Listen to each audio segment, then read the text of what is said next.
അന്താരാഷ്ട്ര ഭൗമരാഷ്ട്രീയ ഭൂപടത്തെയും ആഗോള സാമ്പത്തിക വ്യവസ്ഥയെയും ഒരുപോലെ പിടിച്ചുലയ്ക്കുന്ന അതീവ ഗുരുതരമായ സാഹചര്യങ്ങളിലൂടെയാണ് പശ്ചിമേഷ്യ കടന്നുപോകുന്നത്. അമേരിക്കയുമായി 40 ദിവസത്തോളം നീണ്ടുനിന്ന അതിരൂക്ഷമായ സൈനിക സംഘർഷത്തിന് താൽക്കാലിക ശമനമുണ്ടായെങ്കിലും അതിന്റെ പ്രത്യാഘാതങ്ങൾ മേഖലയെ പുതിയൊരു യുദ്ധഭീതിയിലേക്ക് തള്ളിവിടുകയാണ്. അമേരിക്കൻ വ്യോമാക്രമണത്തിൽ തകർന്ന തങ്ങളുടെ ആണവ നിലയങ്ങളിൽ അന്താരാഷ്ട്ര ആണവോർജ്ജ ഏജൻസി നടത്തുന്ന പരിശോധനകൾ പൂർണ്ണമായും തടയുമെന്ന ഇറാന്റെ പ്രഖ്യാപനം ആഗോളതലത്തിൽ വൻ നയതന്ത്ര പ്രതിസന്ധിക്ക് കാരണമായിട്ടുണ്ട്.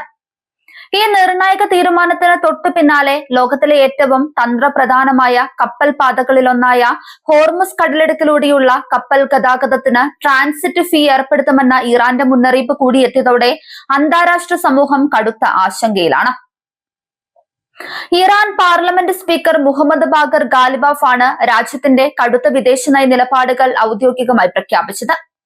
നാഷണൽ സെക്യൂരിറ്റി കൗൺസിലിന്റെയും ഉന്നത സൈനിക നേതൃത്വത്തിന്റെയും കനത്ത പിന്തുണയോടെയാണ് ഗാലിബാഫ് ഈ നിലപാടുകൾ പുറത്തുവിട്ടത് എന്നത് ഇതിന്റെ ഗൗരവം വർദ്ധിപ്പിക്കുന്നുണ്ട്. തങ്ങളുടെ പരമാധികാരത്തിന് മേലുള്ള കടന്നുകയറ്റത്തെ ഒരു തരത്തിലും വെച്ചു പൊറുപ്പിക്കില്ലെന്ന് പ്രഖ്യാപിച്ച അദ്ദേഹം തകർന്ന ആണവ കേന്ദ്രങ്ങൾ സന്ദർശിക്കാൻ UN ഇൻസ്പെക്ടർമാർക്ക് അനുമതി നൽകില്ലെന്ന് അസന്നിഗ്ധമായി വ്യക്തമാക്കി.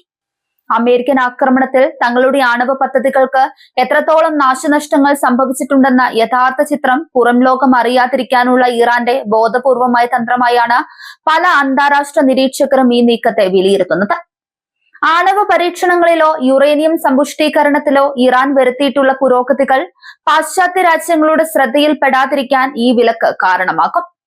ഇതോടൊപ്പം UN ഏജൻസിയെ തടയുന്നതിലൂടെ അമേരിക്കയുടെ സമ്മർദ്ദ തന്ത്രങ്ങൾക്ക് മുൻപിൽ തങ്ങൾ അടിയറവ് പറയില്ലെന്ന ശക്തമായ സന്ദേശമാണ് ഇറാൻ നൽകുന്നത്.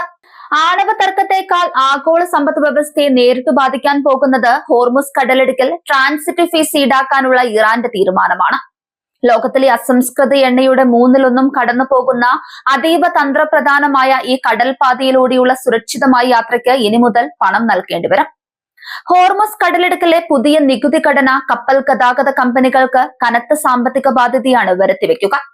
ഇൻഷുറൻസ് പ്രീമിയം വർദ്ധിക്കുന്നതിനൊപ്പം യാത്രാക്കൂലിയും ഉയരുന്നതോടെ നിത്യോപയോഗ സാധനങ്ങളുടെ വില ലോകമെമ്പാടും വർദ്ധിക്കും. ഏഷ്യൻ രാജ്യങ്ങളിലേക്കും യൂറോപ്പിലേക്കുമുള്ള എണ്ണ വിതരണ ശൃംഖലയാണ് ഇത് ഏറ്റവും മാരകമായി ബാധിക്കുക.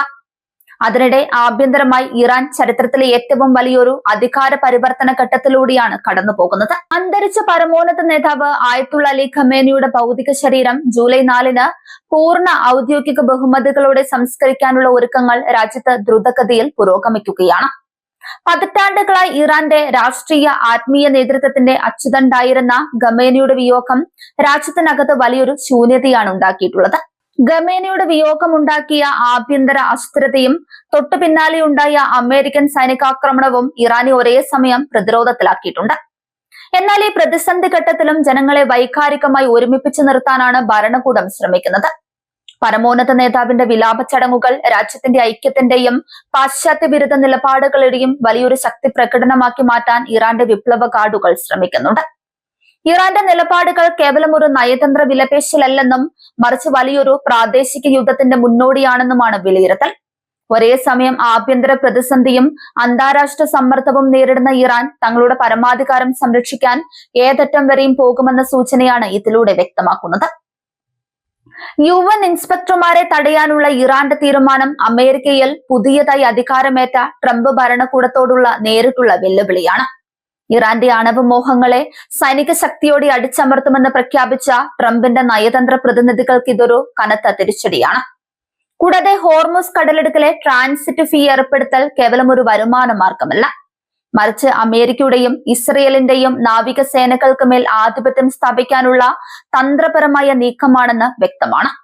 ഈ മേഖലയിലൂടെ കടന്നു പോകുന്ന ഓരോ കപ്പലും ഇറാന്റെ അനുമതിയോടെ മാത്രമേ ചലിക്കാവൂ എന്ന സ്ഥിതി വന്നാൽ അത് അമേരിക്കയുടെ നാവിക മേധാവിത്വത്തിനേൽക്കുന്ന കനത്ത പ്രഹരമായിരിക്കും. അമേരിക്കയുടെ ഭാഗത്തു നിന്ന് ഇതിനകം തന്നെ ഇതിനെതിരെ കടുത്ത പ്രതികരണങ്ങൾ വന്നിട്ടുണ്ട്.